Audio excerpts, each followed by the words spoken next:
मातृभूमि में इस समय की बड़ी खबर बता दें। मुंबई पुलिस के मुताबिक पॉन्ड के कारोबार में लड़कियों को डराया और धमकाया जाता था, गलत कॉन्ट्रैक्ट पे उनसे साइन भी कराया जाता था।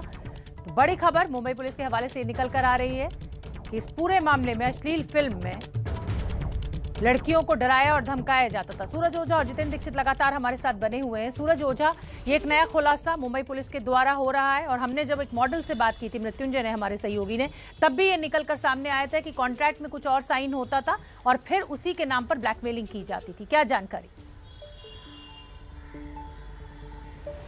जी बिल्कुल, ये पूरा जिस तरह से आरोप लगे हैं, जिस तरह से की बात सामने आई है, उसके मुताबिक तो यही है कि इसमें जो विक्टिम्स हैं उनको पहले कॉन्ट्रैक्ट साइन कराया जाता था, उन्हें कुछ और कॉन्ट्रैक्ट साइन कराया जाता था। उसके बाद जब वो सेट पे जाती थी, उन्हें न्यूड सीन शूट करने के लिए जब कहा जाता था और जब लड़कियां इसको शूट करने से मना करती थी तो उन्हें उनका वो कॉन्ट्रैक्ट दिखाया जाता था। उसमें बताया जाता था कि आप हमारी कई बातों को मानेंगी और अगर आप ऐसा नहीं करेंगी तो आप पर लीगल एक्शन लिया जाएगा।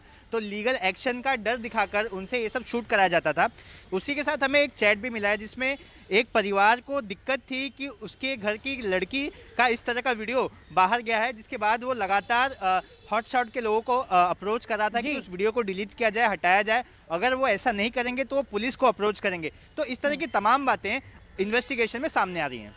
बिल्कुल ठीक है। जितेंद्र दीक्षित, बॉलीवुड की जो चमक धमक है और उसके पीछे का जो अंधेरा है वो देर सबेर निकलकर सामने आ ही जाता है। कास्टिंग काउच का चाहे मामला उठा हो लड़कियों को ब्लैकमेल करने का, और अब एक ये नया मामला उठा है कि वेब सीरीज का नाम पर कॉन्ट्रैक्ट कराया जाता था और फिर जो डिमांड थी वो न्यूड फिल्म, न्यूड पोर्नोग्राफी की जाती थी। ये मामला बहुत गंभीर है। मुझे लगता है कि मुंबई पुलिस जरूर इसमें सारे जो एंगल है उसको खंगाल रही होगी।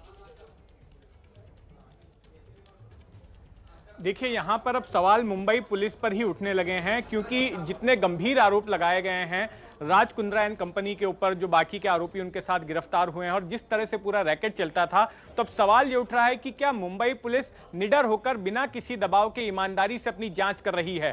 क्योंकि कुछ सोशल एक्टिविस्ट ये सवाल उठा रहे हैं कि ऐसा नहीं हो रहा है और इसके पीछे उन्होंने कारण ये दिया है कि शिल्पा शेट्टी, जो कि राजदार हो सकती हैं, राज कुंद्रा की उनकी पत्नी है, कई सारी कंपनियों में उनके साथ पार्टनर रही हैं, प्रमोटर रही हैं और खास करके वियान नाम की जो कंपनी है जहां पर की छापा मारा गया मुंबई पुलिस की ओर से, वहां से कई इंक्रिमिनेटिंग डॉक्यूमेंट्स और सर्वर बरामद हुए हैं। तो ऐसी स्थिति में आखिर शिल्पा शेट्टी से पूछताछ क्यों नहीं कर रही है? कुछ का कहना है कि उनको आरोपी बनाना चाहिए और अगर आरोपी नहीं भी बनाते हैं तो कम से कम पूछताछ करके कुछ जानकारी तो हासिल करनी चाहिए, वो विटनेस भी उनको बनाया जा सकता है। लेकिन मुंबई पुलिस फिलहाल उन तक नहीं पहुंची। सवाल बहुत वाजिब है कि कम से कम आप उनको बुलाइए तो सही, उनसे पूछताछ तो कीजिए। बहुत बहुत धन्यवाद सूरज ओझा, जितेंद्र दीक्षित, इस पूरी जानकारी